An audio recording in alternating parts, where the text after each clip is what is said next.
Hello friends, welcome back to Mr. Civil Engineer. Today in this video I'm gonna share with you some more civil engineering technical points. As a site engineer you must know about these points. अगर इन points के बारे में आपको knowledge नहीं होगी तो आप बहुत सारी mistakes अपने project में कर सकते हैं, ठीक है। तो उन errors को, उन mistakes को avoid करने के लिए you must know basic things.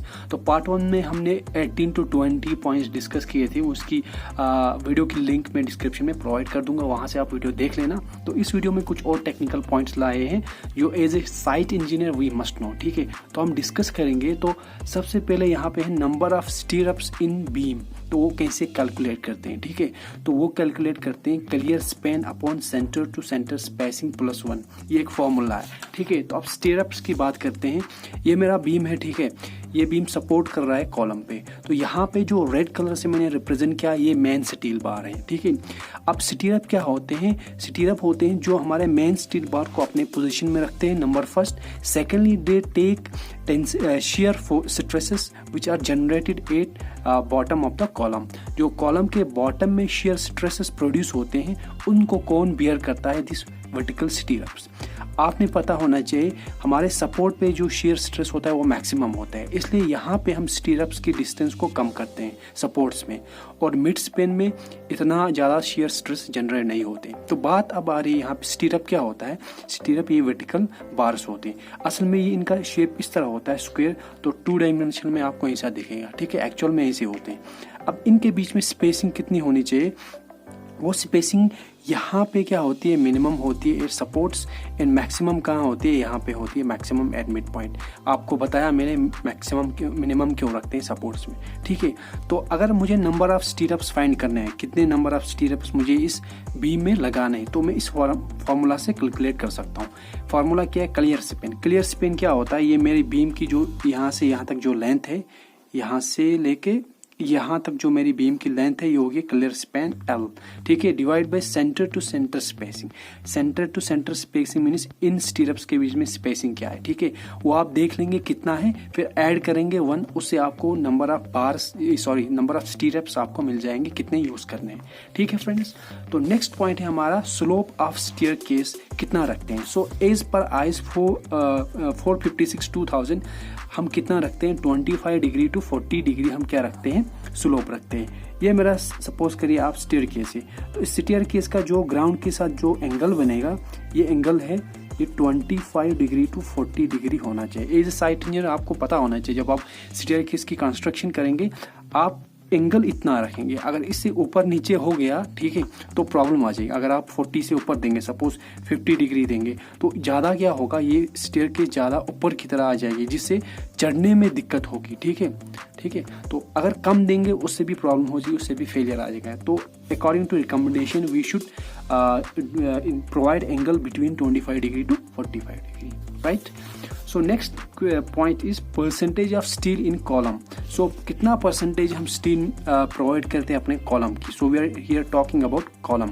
So column में कितना स्टील देते हैं? सपोज ये मेरे कॉलम है, ठीक है। ये कॉलम की यहाँ से ब्रेथ हो गई B, और ये कॉलम की डेप्थ हो गई, ठीक है। तो एरिया कितना हुआ कॉलम का? B into D। इस एरिया को हम क्या बोलते हैं? Gross area. Gross area. तो मिनिमम स्टील इस कॉलम में कितना प्रोवाइड करेंगे? मिनिमम स्टील प्रोवाइड करेंगे 0.8% ऑफ ग्रॉस एरिया। वो कितना है? BD, ठीक है। तो 0.8% ऑफ BD। अब मैक्सिमम कितना करते हैं कॉलम में? 6% ऑफ BD, ठीक है। तो ये आप जहन में रखना, ठीक है, बहुत इंपॉर्टेंट बातें हैं, ठीक है। उसके बाद बात आ रही है size of concrete testing cube. देखो कंक्रीट की जो कंप्रेसिव स्ट्रेंथ हम फाइंड आउट करते हैं, उसके लिए हम फर्स्ट ऑफ ऑल कंक्रीट को क्यूब्स में बनाते हैं, ठीक है। फिर उन क्यूब्स की प्रॉपर क्यूरिंग के बाद हम क्या करते हैं? उन क्यूब्स को यूनिवर्सल टेस्टिंग मशीन में रख के उनकी कंप्रेसिव स्ट्रेंथ चेक करते हैं। तो जो क्यूब्स हमें जरूरत पड़ते हैं उनका साइज ये होना चाहिए। तो 150 mm into 150 mm into 150 mm, ठीक है। इस डायमेंशन के क्यूब्स हमें बनाने हैं, ठीक है। तो ये टेस्टिंग के बारे में बात हो गई। अब नेक्स्ट पॉइंट क्या है हमारे पास? Size of frog in brick. देखो ब्रिक में हम एक डिप्रेशन प्रोवाइड करते हैं टॉप फेस में, ठीक है। सो ये मेरा टॉप फेस हो गया, यहाँ पे एक डिप्रेशन हम प्रोवाइड करते हैं, ठीक है। क्यों प्रोवाइड करते हैं? ताकि हमारा मोर्टार यहाँ पे क्या हो जाए, अच्छे से मोर्टार यहाँ होल्ड हो सके, ठीक है। क्योंकि हम ब्रिक्स के ऊपर जब ब्रिक्स लगाते हैं तो उनके बीच में हम क्या प्रोवाइड करते हैं, mortar. So to hold mortar we provide depression. That depression is called frog. So the size of frog is 8 centimetre in length, 4 centimetre in breadth and 2 centimetre in depth. ठीक है, इतना रखते हैं इस पर recommendation. Now formula to calculate thread and riser. अब thread and riser क्या होता है, अभी मैंने आपको स्टेयरकेस का ये फिगर बनाया था यहाँ पे. ठीक है, तो अब यहाँ से देखिए, ये जो डिस्टेंस है ना, ये हॉरिजॉन्टल डिस्टेंस, इसको हम बोलते हैं थ्रेड, और जो ये वर्टिकल डिस्टेंस है इसको हम बोलते हैं राइजर. तो to calculate thread in riser we use formula 2 into riser height of riser, r means height of distance of riser, you can say height of riser plus t is thread dimension. ठीक है, तो वो equivalent to 600 होना चाहिए. ठीक है, for public staircase like staircase in hospitals, colleges, universities, schools, वहाँ पे हम थ्रेड का साइज, थ्रेड की डायमेंशन कितना रखते हैं, 300 mm रखते हैं. Thread means horizontal distance staircase का. और राइजर की हाइट हम रखते हैं 150 mm. ठीक है, for private staircase like at our homes we make the staircase of thread 260 mm and riser of height 190 mm. ये आर एज पर रिकमेंडेशन है. ठीक है, अब फ्लोर टू फ्लोर हाइट क्या होती है हमारी. ठीक है, एक फ्लोर से दूसरे फ्लोर की हाइट हम रखते हैं 10 फीट या 3 मीटर. ठीक है, तो ये बहुत ही इंपॉर्टेंट पॉइंट्स थे. अब नेक्स्ट पॉइंट है हमारा standard size of kitchen, bedroom and master bedroom. Master bedroom क्या हुआ, जो हमारे घर में सबसे बड़ा रूम होगा उसको हम बोलते हैं मास्टर बेडरूम. तो जनरली हम इसको हॉल भी बोलते हैं. आपने सुना होगा जो हमारे घर में सबसे बड़ा रूम होता है वो हॉल ही होता है. तो मास्टर बेडरूम एक टेक्निकल वर्ड है. तो यहाँ पे हम डायमेंशंस डिस्कस करेंगे, बेडरूम, किचन एंड हॉल. तो सबसे पहले किचन की बात करेंगे. किचन में अगर हमें किचन स्मॉल साइज का किचन बनाना है तो उसका डायमेंशन कितने रखेंगे हम, 5 feet into 10 feet. Secondly medium size kitchen अगर बनाना है तो उसके डायमेंशंस हम रखेंगे 10 फीट इंटू 16 फीट. और लार्ज साइज किचन जब हम बनाएंगे साइज रखेंगे 12 feet into 20 feet. Now we will talk about bedroom. तो बेडरूम के डायमेंशंस क्या है, स्मॉल बेडरूम के डायमेंशन 6x6, मीडियम बेडरूम के डायमेंशंस 8 फीट इंटू 10 फीट, और लार्ज बेडरूम के dimensions 8 feet into 15 feet.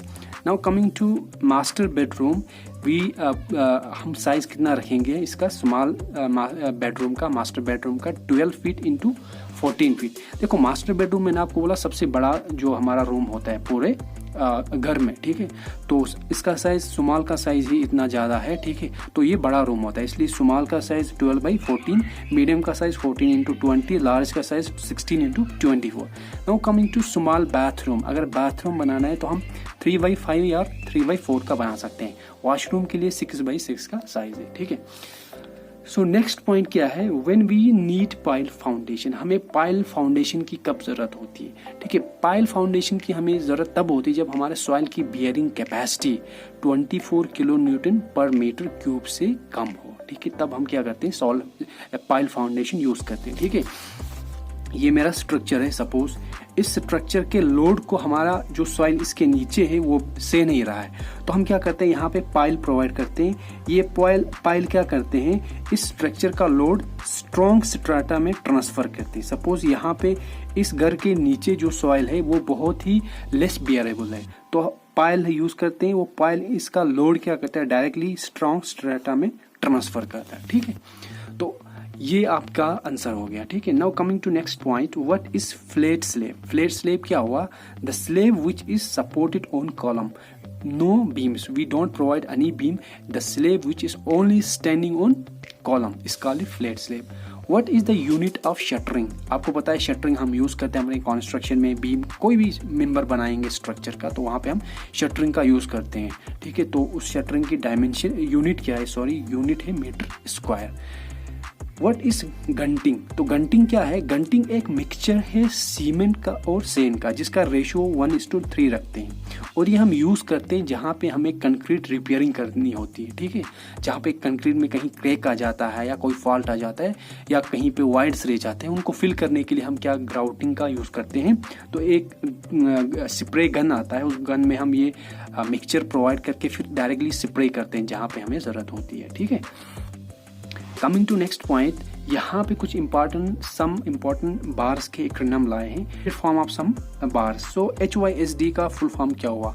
High yield stressed deformed bars. तो इनकी जो स्ट्रेंथ होती है वो बहुत ज़्यादा होती है, ठीक है। ये क्या करते हैं, टेंसाइल स्ट्रेस को झेल लेते हैं, तो ज़्यादा इनकी क्षमता होती है टेंसाइल स्ट्रेस को झेलने की।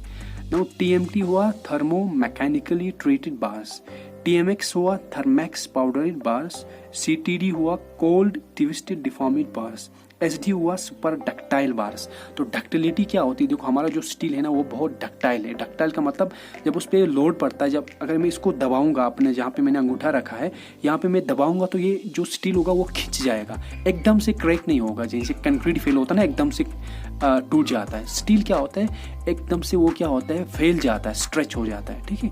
तो ये डक्टिलिटी को रिप्रेजेंट करता है। जो स्टील हाई इन डक्टाइल है तो वो ज़्यादा खिंच जाएगा, ठीक है। तो ये थे कुछ इंपॉर्टेंट पॉइंट जो आपको जहन में रखने हैं जब आप साइट पे कंस्ट्रक्शन के टाइम खड़े रहेंगे, जब आप गाइड करेंगे अपने लेबर्स को, जो भी है, ठीक है। तो इन पॉइंट्स का आपको नॉलेज होने चाहिए, जिससे आप मिस्टेक्स को अवॉइड कर सकते हैं, एरर्स आपके कंस्ट्रक्शन में नहीं आएंगे। आई होप गाइस आपको पसंद आया होगा। अगर वीडियो पसंद आया तो वीडियो को लाइक करना, and if you are new in our channel do subscribe with bell icon. So I will be back with awesome content. Till then you take care.